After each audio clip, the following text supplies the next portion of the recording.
The question is about the meeting and whether the topic of the sanctions was discussed on the meeting and the additional evidence was presented, and how do you think these sanctions, don't you think that they might prevent the fulfillment of the recommendation for Georgia to get the United States? Well, first let me say, wish all of you and Georgians a blessed Annunciation Day. I know that this is a very important day, and I wish you all happiness on this day. As to your question, it's always very useful and helpful to talk with the Speaker about the issues that we are working on together. We came today to talk about whether there is additional ways the United States could support the Parliament's legal reform efforts. We've been working together very well for years on judicial reform, and we look forward to the possibility of continuing that. Because we know that judicial reform and fighting corruption are two of the 12 priorities that are part of Georgia acquiring candidate status later this year. And we're very, very hopeful that Georgia will be able to get that positive answer in December. But we understand that there is still more work to do, as we saw from the Venice Commission opinion last month in March, that there are still a number of steps that need to be taken to meet the judicial reform requirements, including a thorough reform of the High Council of Justice. This has been a recommendation for the past 4 Venice Commission opinions that have been issued, and it remains there remains a lot of work to be done to meet that requirement. In fact, on your question about the candidate status, we feel that this is a very positive step, because this is an opportunity to address allegations of corruption in the judiciary. This is an opportunity to demonstrate this government's commitment to fighting corruption and to establishing a truly independent and impartial judiciary. At the Summit for Democracy in Washington last week, Georgia, along with President Biden and over 100 different countries, pledged to fight corruption, pledged to make protecting and promoting an independent judiciary and rule of law priorities, because those are so important to a healthy, functioning democracy. So we hope that the government will embrace this opportunity to address allegations of corruption and really take meaningful steps to create an independent, impartial judiciary. Thank you.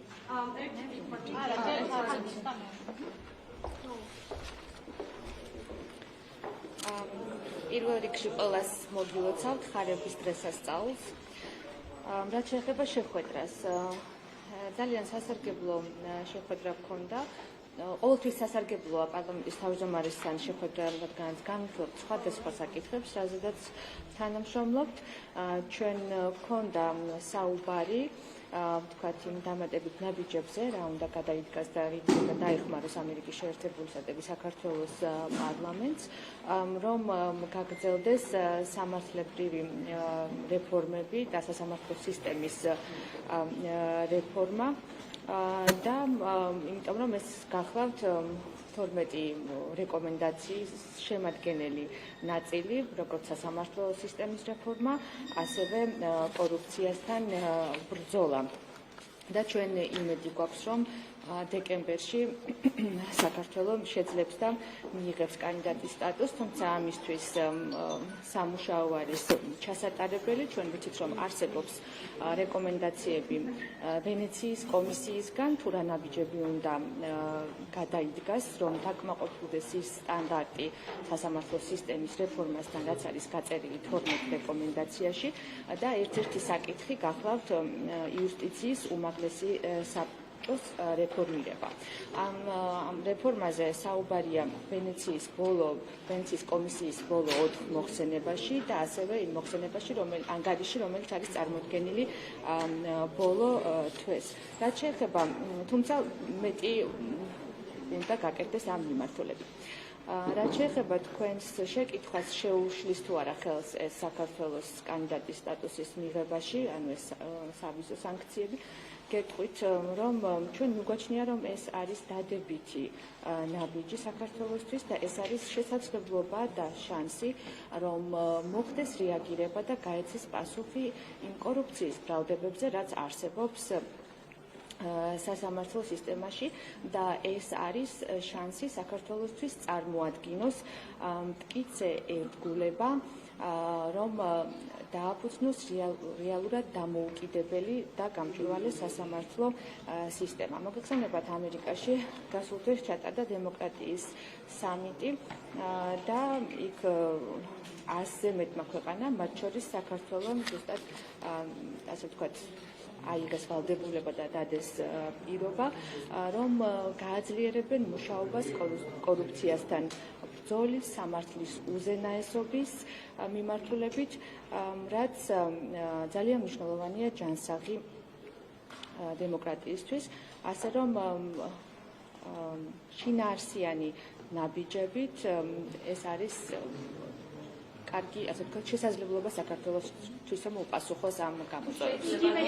ასევე კითხავთ, თუ შეიძლება თავდასხმებთან დაკავშირებით. ასევე თუ შეიძლება თავდასხმებთან დაკავშირებით. ნახეთ, თავდასხმებთან დაკავშირებით, რომელიც მოდის ქართული ოცნების მხრიდან. ჩვენ ვნახეთ, რომ ამ გადაწყვეტილების შემდეგ მმართველი ფონდის პოზიცია როგორი არის, რა განცხადებებს აკეთებენ, მათ შორის არის ფარულ ჩანაწერებზე საუბარი და მეორე ფრონტის თემა ისევ თვის წესრიგშია. და მეორე ფრონტის თემა რომ ისევ თვის წესრიგშია მმართველი Again, talk about the second front. How does do you consider this as attacks on U.S. to U.S. State Department? I don't know what they're talking about on phone calls. On the second front, I will say again, as I have said many, many times before, that is 100% false, absolutely false. There is no reason why the United States would want to put Georgia in jeopardy.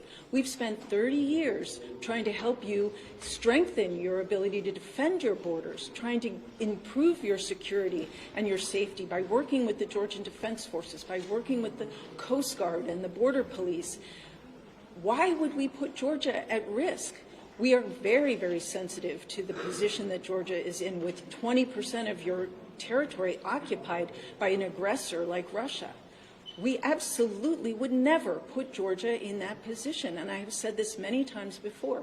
It is concerning when we hear this conspiracy theory repeated and sometimes echoed by members of the ruling party. This is very concerning when they in particular know that this is 100% false.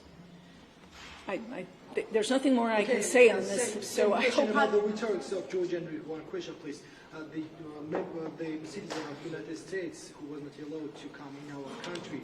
There are rumors in the governmental media that there are connections between the decision of State Department about sanctioning the judges and also between this case. So can you say any kind of connection? All I can say is I don't know this person. I never heard about this case until Director Lilashvili raised it in the media yesterday. No one contacted us about it, including this individual. We respond when American citizens contacted the embassy for assistance. But there's no way we could keep track of all the Americans who are coming to Georgia. Lots of people want to come to Georgia. It's a fabulous place to come. I don't know this individual I don't know what he was coming to do. Maybe he was coming to climb Mount Kazbegi. I have no idea. But we didn't know about this case until it was raised in the media yesterday. That's all I've got to say. There's no connection. There's no connection. I mean, I didn't have any idea about this case, so there's absolutely no connection. Maybe one more, but then I've got to go.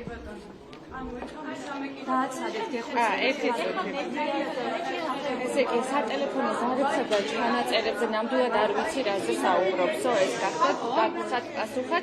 რაც შეეხება მეორე ფრონტის საკითხს, ამაზე ძალიან ბევრჯერ ვთქვი და მინდა გითხრათ, რომ ეს არის 100%-ით სიცრუე, რატომ უნდა გვინდოდეს საქართველოს საფრთხეში ჩაგდება, მაშინ როცა ბოლო 3-10 წლეულის განმავლობაში მუშაობდა თანამშრომლობ იმისათვის, რომ საქართველოს თავდაცვის უნარიანობა გაძლიერდეს, მუშაობთ სასაზღვრო პოლიციასთან, სანაპირო დაცვასთან, იმისათვის, რომ ქვეყანა გაძლიერდეს.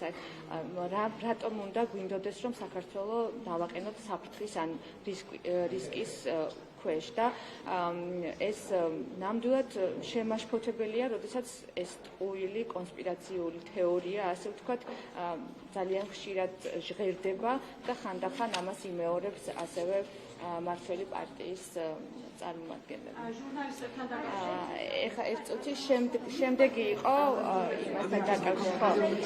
დიახ, ამ მოქალაქეს არ ვიცნობ და არც მქონდა ინფორმაცია, არც ვიცოდი ამის შესახებ, სანამ ხელმძღვანელმა ლიუაშვილმა არ გააკეთა განცხადება პრესაში ამასთან დაკავშირებით. ზოგადად ჩვენ არ ვახორციელებთ მონიტორინგს თუ ვინ ჩამოდის საქართველოში ამერიკიდან, იმიტომ რომ უამრავი ამერიკელი ჩამოდის, ზოგი როგორც ტურისტი, ზოგი სხვადასხვა მიზნებით და თუ საელჩოს ან ჩვენ არ მოგმართა რაიმე დახმარებისთვის კონკრეტულმა პირმა, მაშინ არ გვაქვს ინფორმაცია ვინ ჩამოდის და ვინ მიდის, შეიძლება სულაც ჩამოდიოდა როგორც ტურისტი ეს პიროვნებად და ასევე არანაირი კავშირი არ არსებობს ამ ფაქტში. ჟურნალისტებთან დაკავშირებით შეიძლება და როგორც ვიცი, მედიასთან დაკავშირებით ძალიან მნიშვნელოვანია მედიასთან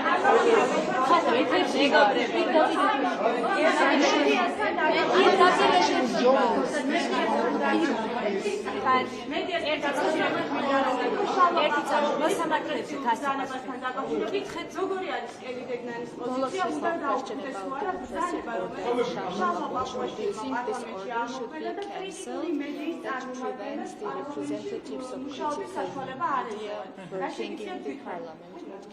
This is about the accreditation of journalists? Okay, all right. The United States is a strong proponent of a robust independent media, and we are also a strong proponent of professional ethical journalists. That combination is how you ensure that the public gets accurate, balanced information. It is certainly up to the Speaker of Parliament to establish the rules of decorum for the Parliament. I know we have accreditation requirements for our Congress as well. As I said when these were announced, what's really important is how they're implemented. And I think we need to see if they are implemented in a fair and impartial way. So I think that's all I have to say on that. Thank you. ამერიკის შეერთებული შტატები არის ძლიერი მხარდამჭერი, ძლიერი და დამოუკიდებელი მედიის და ძლიერი მხარდამჭერი პროფესიონალური და ეთიკური ჟურნალისტიკის. სწორედ ეს ბალანსი იძლევა იმის საშუალებას, რომ მოსახლეობამ, ადამიანებმა მიიღონ სწორი და სანდო ინფორმაცია. რა თქმა უნდა, ეს პარლამენტის თავმჯდომარის პრეროგატივაა თუ რა ტიპის წესებს შემოიღებს. მე როგორც ვიცი, ასევე ჩვენ საკანონმდებლო ორგანოშიც არსებობს აკრედიტაციის მოთხოვნა, თუმცა ასევე მნიშვნელოვანია თუ როგორ განხორციელდება ეს წესი და თუ განხორციელდება იგი სამართლიანი და მიუკერძოებლად.